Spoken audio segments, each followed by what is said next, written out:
Britain in the 1980s was changing fast. The country was moving into a new decade filled with new technology, modern roads, and growing competition from Europe and Japan. British car makers were under pressure like never before.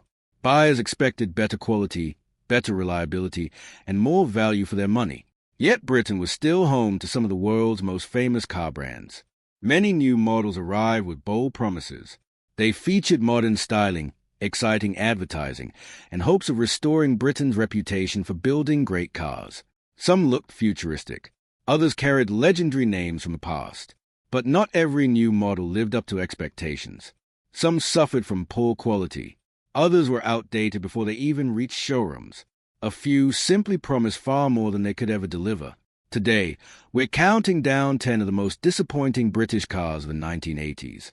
These weren't always terrible cars, but each one left buyers expecting much more.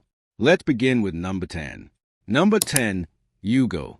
Although the Yugo was built in Yugoslavia by Zastava, it became a familiar sight on British roads after arriving in the United Kingdom during the mid-1980s. Its biggest selling point was simple. It was incredibly cheap. For many first-time buyers, that low price looked impossible to ignore. The box's styling was plain but practical, and it offered 4 seats with a useful hatchback design. On paper, it seemed like affordable motoring for almost anyone. Small 4-cylinder petrol engines kept running costs low, but performance was slow even by the standards of the time. Inside, the cabin was basic with simple plastic trim and very few comforts.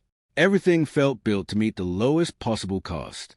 Unfortunately, owners quickly discovered why the price was so low. Poor build quality, unreliable electrics, weak mechanical components, and frequent breakdowns damaged its reputation almost immediately. Rust also appeared far sooner than many buyers expected.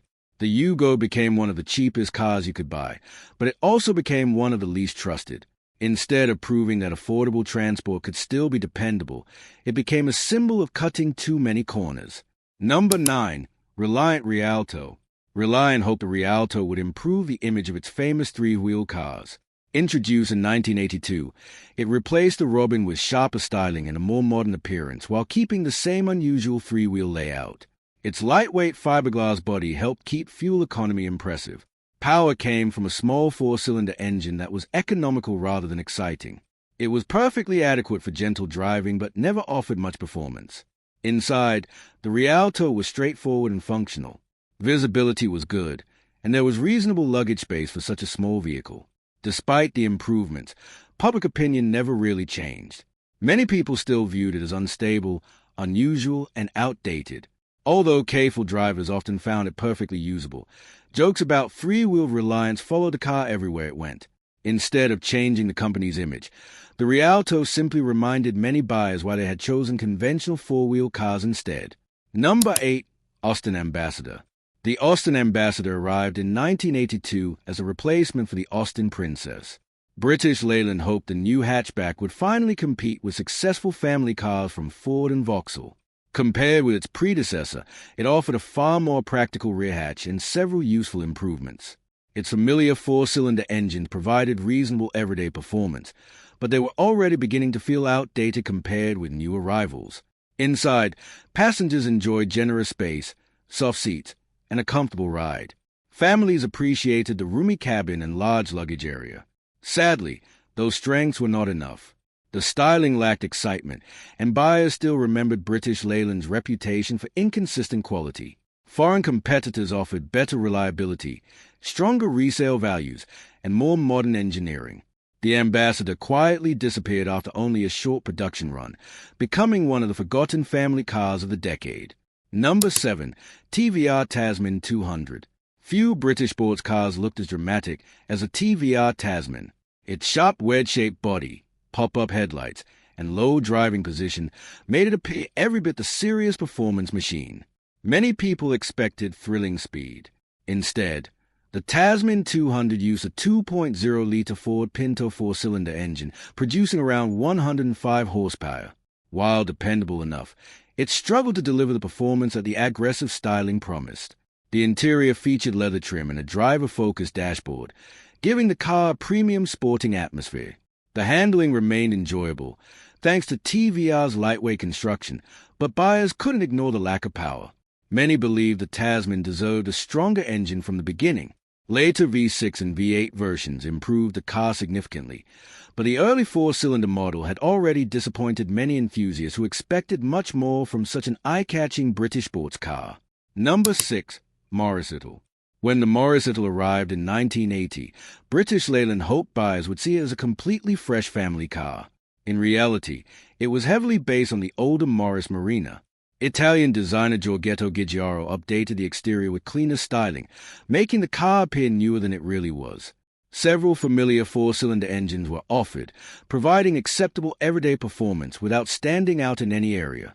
Inside, the Italy offered comfortable seating and a straightforward dashboard, but very little felt truly modern compared with newer competitors. The biggest disappointment lay underneath. Much of the engineering dated back years, leaving the Italy struggling against more advanced family cars arriving from Europe and Japan.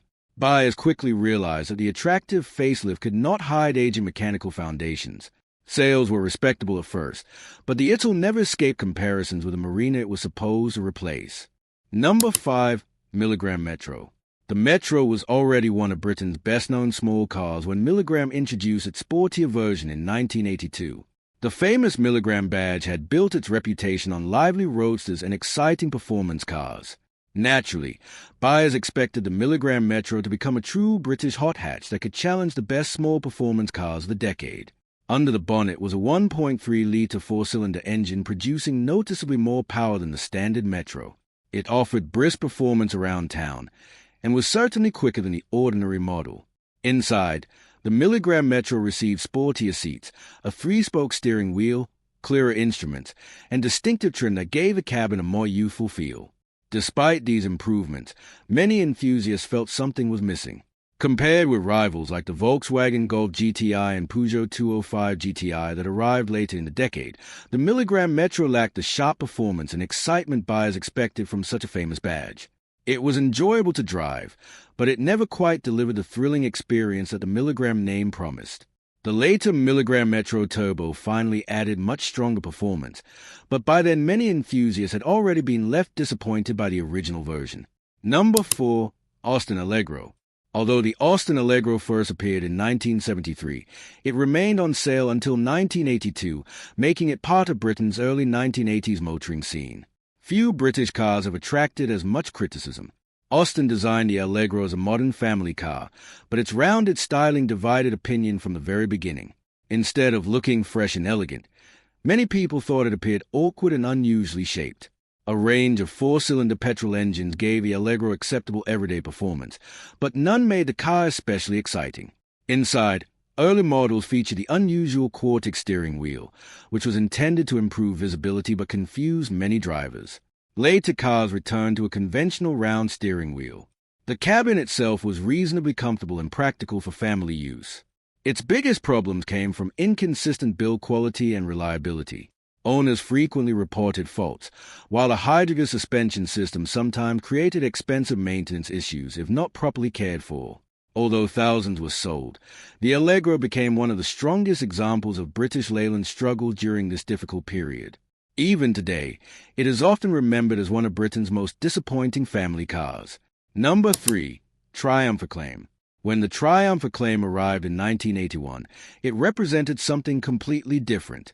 It was a result of a partnership between British Leyland and Honda, sharing much of its engineering with the Honda Ballade. Mechanically, the Acclaim was actually one of the most dependable cars British Leyland had ever sold. Its 1.3-litre four-cylinder engine proved smooth, economical, and impressively reliable for its time. Inside, buyers found comfortable seating, sensible controls, and a level of fit and finish that was noticeably better than many previous British Leyland products. So why was it disappointing? For many loyal Triumph fans, the answer was simple. The Acclaim no longer felt like a true Triumph. Instead of showcasing original British engineering, it relied heavily on Japanese design and technology. Many people saw it as proof that Britain could no longer compete independently in this part of the market. Ironically, one of the company's most reliable cars became disappointing not because it was bad, but because it marked the end of an important chapter in British car manufacturing. Number 2. Austin Maestro. British Leyland launched the Austin Maestro in 1983 with enormous expectations. This modern hatchback was designed to compete directly with popular rivals like the Volkswagen Golf and Ford Escort. It featured clean styling, a spacious interior, and several advanced features for its time. A variety of four-cylinder petrol and diesel engines gave buyers plenty of choice, from economical daily transport to more powerful performance versions. Inside, the Maestro offered excellent passenger space and, on higher specification models, an electronic digital dashboard with voice warnings that seemed remarkably futuristic during the early 1980s. Everything suggested success. Unfortunately, reality proved very different. Early cars suffered from inconsistent build quality, electrical faults, poor panel fit, and rust problems that damaged customer confidence almost immediately. Many of these issues were improved over time, but the damage had already been done. Instead of becoming the car that restored British Leyland's reputation, the Maestro became another example of a promising idea held back by disappointing execution. Which brings us to the biggest disappointment of them all. Number 1. DeLorean DMC-12. Few cars have ever looked as spectacular as a DeLorean DMC-12. Built in Belfast between 1981 and 1983, its brushed stainless steel body, dramatic gull-wing doors, and futuristic styling made it look like a true exotic sports car. People expected breathtaking performance.